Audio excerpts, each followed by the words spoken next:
नमस्कार. Click English हा course नवीन रूपात आपल्यासमोर येतोय. या कोर्सची वैशिष्ट्ये काय आणि त्याच्यामध्ये आपण नवीन काय बदल केलेत हे सांगण्यासाठी आजचं हे प्रेझेंटेशन.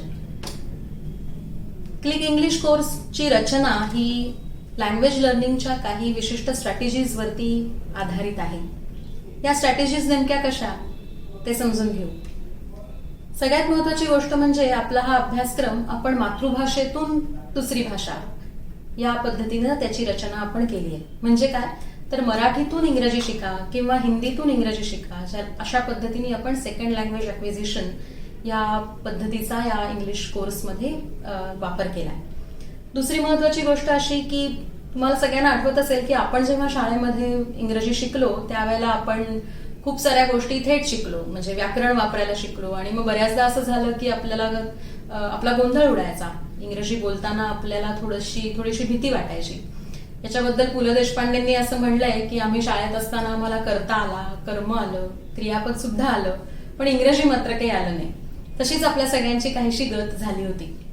याच्यावर उपाय काय तर सेकंड लँग्वेज अक्विजिशन थिअरीमध्ये याच्यावरती काही उपाय सुचवले आणि ते असे की आधी आशय समजून घ्या, त्याचं आकलन करून घ्या आणि मग त्याच्या रचनेकडे जा. म्हणजे थोडक्यात मीनिंग टू स्ट्रक्चर्स असा प्रवास असायला हवा. तशीच रचना आपल्या क्लिक इंग्लिश कोर्सची आहे. म्हणजे अगदी सोप्या शब्दात सांगायचं तर आधी भाषेतला आशय समजून घ्यायचा, मग त्यातले शब्द, मग शब्दसमूह आणि मग वाक्यरचना. म्हणजे आधी वर्ड्स, मग फ्रेजेस आणि मग सेंटेन्स कन्स्ट्रक्शन, अशी आपली टप्प्याटप्प्याने रचना आहे. पुढची महत्वाची स्ट्रॅटेजी अशी की आपल्या सेंटरमध्ये येणारे सध्या सगळी जी मुलं आहेत त्यांच्याकडे बघून आपल्या लक्षात आलं असेल की ही मुलं बोलायलाच बिचकतात. मराठीही बोलायला बिचकतात आणि मग इंग्रजी तर फारच लांबची गोष्ट असं त्यांना वाटत राहतं. आणि नुसत्या गप्पा ते कसेही मारतात, पण जेव्हा फॉर्मल काही बोलण्याची एक वेळ येते त्यावेळेला ती घाबरतात. हे जे स्पीकिंग इनिबिशन आहे याच्यावरती काम करण्याची गरज वाटली आहे आणि म्हणून आपल्या आता नवीन कोर्समध्ये ओव्हरकमिंग स्पीकिंग इनिबिशन ही एक महत्वाची स्ट्रॅटेजी आपण लक्षात घेतलेली आहे. याच्यानंतर स्किल बेस्ड मास्टरी आणि ते सुद्धा लेव्हल वाईज प्रोग्रेशन ही एक महत्वाची स्ट्रॅटेजी आपण फॉलो करतोय.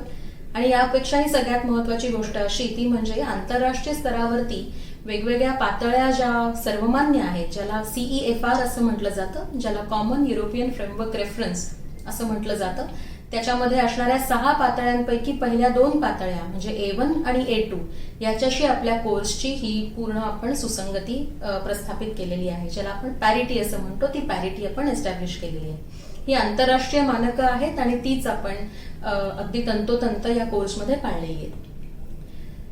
खरं सांगायचं तर या CEFR मध्ये अगदीच बेसिक गोष्टी कव्हर होतात. म्हणजे याच्यात अंडरस्टँडिंग आहे, स्पीकिंग आहे आणि रायटिंग आहे. आपल्या कोर्समध्ये आपण त्याच्याही पुढे जातो. फक्त रीडिंग पर्यंत आपण मर्यादित राहत नाही किंवा स्पीकिंग पर्यंत आपण मर्यादित राहिलेलो नाही, तर आपण कॉन्व्हर्सेशनचा सुद्धा आपल्या या पूर्ण अभ्यासक्रमामध्ये समावेश केलेला आहे. आणि म्हणून जनरली LSRW अशी 4 कौशल्य लक्षात घेतली जातात, म्हणजे लिसनिंग, स्पीकिंग, रीडिंग आणि रायटिंग. आणि आपण मात्र LSCRW याचा अर्थ कॉन्व्हर्सेशन सुद्धा त्याच्यामध्ये ऍडिशनल त्याचा विचार आपण केलेला आहे. इथेच आपण थांबलेलो नाही तर LSCRW मध्ये काही उपकौशल्य असू शकतात याचाही आपण विचार केलाय. या सगळ्यावरती आधारित खूप सारे एक्सरसाइजेस आहेत, लर्निंग कंटेंट आहे आणि जिथे मुलांना आता बोलायला भाग पडेल अशा पद्धतीचे स्पीकिंग एक्सरसाइजेस सुद्धा आहेत. सांगायचा हेतू असा की CEFR या आंतरराष्ट्रीय मानकांपेक्षाही एक पाऊल पुढे असा आपला अभ्यासक्रम जातो. आणि याचा अर्थच असा होतो की जर आपला अभ्यासक्रम पूर्ण झाला तर मग आंतरराष्ट्रीय मानकांनुसार A1 आणि A2 पातळीवरच्या ज्या परीक्षा असतात त्या परीक्षा देण्यासाठी आपली मुलं तयार होतात. स्ट्रॅटेजीविषयी बोलताना या सगळ्या स्ट्रॅटेजीज बरोबरच आपलं एक वैशिष्ट्य असं की आपल्या अभ्यासक्रमात आपण टेक्नॉलॉजीचा अतिशय समर्पक आता वापर करतोय.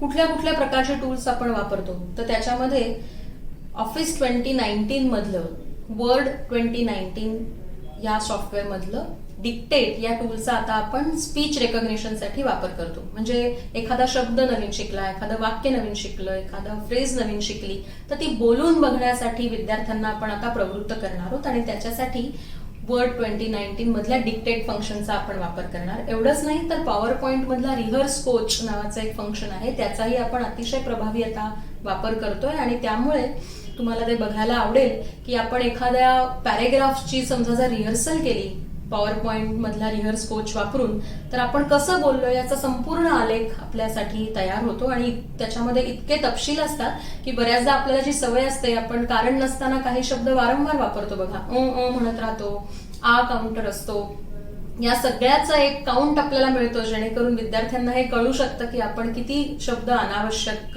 वापरले आहेत. एवढीच नाही तर इलेक्टा आहे, त्यानंतर आपण गुगल ट्रान्सलेट वापरतो, विद्यार्थ्यांना थिसॉरस कसा वापरायचा हे सांगतो, स्पीच टू टेक्स्ट विषयी मी तर बोललेच.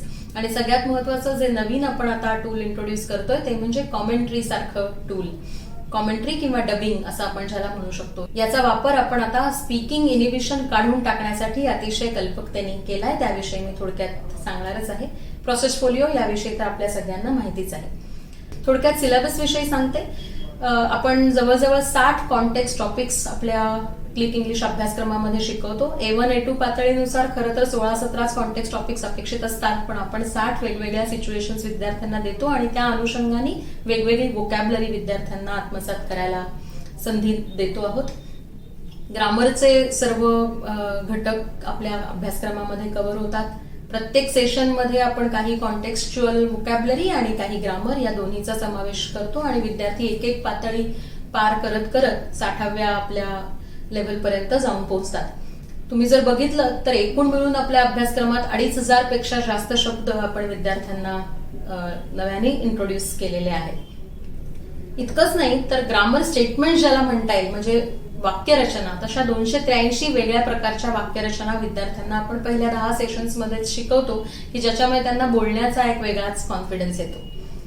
यावेळेची नवीन गोष्ट म्हणजे प्रत्येक सेशनमध्ये आता विद्यार्थ्यांना एक कॉमेंट्री एक्सरसाइज करायला मिळणार आहे. मी मगाशी म्हटलं तसं मुलं बोलायला बिचकतात, तर त्यांना थोडंसं गेम सारखं वाटावं, थोडंसं त्यांना एक इंटरेस्ट वाटावा, यासाठी त्यांच्या आवडीचे विषय आपण देणार आहोत आणि त्या व्हिडिओ क्लिप्स त्यांनी बघायच्या आहेत स्क्रीनवर आणि त्याला आवाज नसणार आहे आणि तो आवाज मात्र आपल्या विद्यार्थ्यांनी द्यायचा आहे. समोर दिसत असलेलं एक चलचित्र आहे आणि त्याच्यावरती विद्यार्थ्यांनी जसे जसे शब्द सुचतील तशा ओघवत्या भाषेमध्ये त्यांनी बोलणं अपेक्षित आहे. सुरुवातीला मराठीत किंवा हिंदीत बोलू द्यावं आणि नंतर हळूहळू मात्र जसे जसे त्यांना इंग्रजी शब्द नव्याने समजतात तसं त्यांनी इंग्रजीमध्ये बोलणं अपेक्षित आहे. म्हणजे तुमच्या लक्षात येईल की एकीकडे इंग्रजीची भीती पण निघून जाते आणि दुसरीकडे त्यांना बोलण्याचा पण एक सराव होतो आणि एक वेगळाच आत्मविश्वासही येतो. या सगळ्या मागची जी थिअरी असते, ग्रामर मागची थिअरी, त्या ग्रामरचे रूल्स याच्याविषयी मुलांच्या मनात भीती असते आणि म्हणून आता आपल्या अभ्यासक्रमामध्ये अतिशय सोप्या सुलभ अशा मराठी भाषेमध्ये ग्रामरचे नियम समजून सांगणारे खूप सुंदर व्हिडिओज आहेत आणि त्यामुळे मुलांना चटकन एखादी वाक्यरचना ही अशीच का हे समजेल. विद्यार्थ्यांच्या मनाची एक जडणघडण व्हावी, त्यांची मानसिकता तयार व्हावी, यासाठी काही छोट्या छोट्या एपिसोडिक अशा काही मुलांच्या गोष्टी आपण त्याच्यामध्ये या आपल्या अभ्यासक्रमामध्ये त्याचा समावेश केलाय. म्हणजे त्यांना असं वाटेल की जर ही मुलं करू शकतात तर आपणही इंग्रजी बोलू शकतो. लिस्निंगची खूप प्रॅक्टिस व्हावी म्हणून त्यांना माहिती असलेल्या अनेक गोष्टींचा आपण समावेश केला. त्या गोष्टी त्यांना इंग्रजीत ऐकवल्यात, मग हिंदीत ऐकवल्यात, जेणेकरून त्यांना इंग्रजी भाषा ही सतत कानावर पडत राहावी. या त्यांच्या अगदी साध्या साध्या पंचतंत्रातल्या इसाप नीतीतल्या कथा आहेत आणि अतिशय सुंदर अॅनिमेशन्स असलेल्या त्या कथा आहेत. यातनं त्यांना श्रवणाचा सराव होणार आहे. बोलण्याविषयी तर मी सांगितलंच की वेगवेगळ्या प्रकारच्या 60 अशा कॉन्टेक्स्ट टॉपिकच्या माध्यमातून त्यांना परिचित अशा सिच्युएशन्सच्या माध्यमातून त्यांना आपण वोकॅब्युलरी इंट्रोड्यूस केली आहे. हे सुद्धा त्यांना सातत्याने त्यांच्या कानावर पडणारे हे शब्द आहेत आणि त्याला त्यांना इंग्रजी प्रतिशब्द आपण सांगितलेले आहेत. इथेच आपण थांबत नाही तर प्रत्यक्ष जीवनामध्ये, व्यवहारामध्ये त्यांना जे काही करिअर स्वतःला करायचं आहे तिथे त्यांना जे इंग्रजी लागणार आहे यासाठी सुद्धा आपण काही व्हिडिओज विशेष करून दिले की ज्याच्यामुळे त्यांना एक गाइडेड प्रॅक्टिस मिळेल. उदाहरणार्थ कोणीतरी एखादा टूर ऑपरेटर असेल किंवा टूर गाईड असेल तर त्यांना बऱ्याचदा इंग्रजीमध्ये संवाद साधावा लागतो. तर त्यावेळेला त्यांनी नेमकी कुठली भाषा वापरायची, कशी वाक्यरचना असावी, अशा वेगवेगळ्या करिअरच्या दृष्टिकोनातून सुद्धा आपण काही व्हिडिओ दिले. आणि सगळ्यात महत्वाचं म्हणजे ग्रामर वापरताना नेहमी होणाऱ्या चुका ह्या अतिशय थेट पद्धतीने आपण विद्यार्थ्यांना सांगितल्या. त्याचा सुद्धा जर त्यांनी वारंवार सराव केला तर त्यांची त्या ग्रामरवरची जी काही मास्टरी आहे ती त्यांना परत मिळवण्याचा एक निश्चित कॉन्फिडन्स मिळेल. सगळ्यात शेवटी महत्वाची गोष्ट ती म्हणजे जितकी भाषा आपण सातत्याने वापरू तितकं त्याच्यावर आपलं प्रभुत्व असतं आणि म्हणून थोडासा गृहपाठ महत्वाचा असतो. ज्याला आपण सेल्फ स्टडी असंही म्हणू शकतो. या सेल्फ स्टडीसाठी त्यांनी वेगवेगळे पेपर कसे वाचावे, न्यूजपेपर्स कसे वाचावे, डॉक्युमेंट्स कशी वाचावी, रोज काही ना काही शब्दकोडी कशी सोडवावी, अशा विषयीच्या टिप्स आहेत आणि ती तसं त्यांना मटेरियल सुद्धा आपण दिलेलं आहे. इतकंच नाही तर इंग्रजी भाषेमधले काही जोक्स सुद्धा त्यांना दिलेले आहेत की ज्याच्यामुळे त्यांना इंग्रजी भाषेचं आकलन होईल आणि त्यातलं सौंदर्य सुद्धा त्यांना समजेल. अशा रीतीने अतिशय परिपूर्ण असं अशी एक रचना आपल्या क्लिक इंग्लिश या कोर्सची आहे.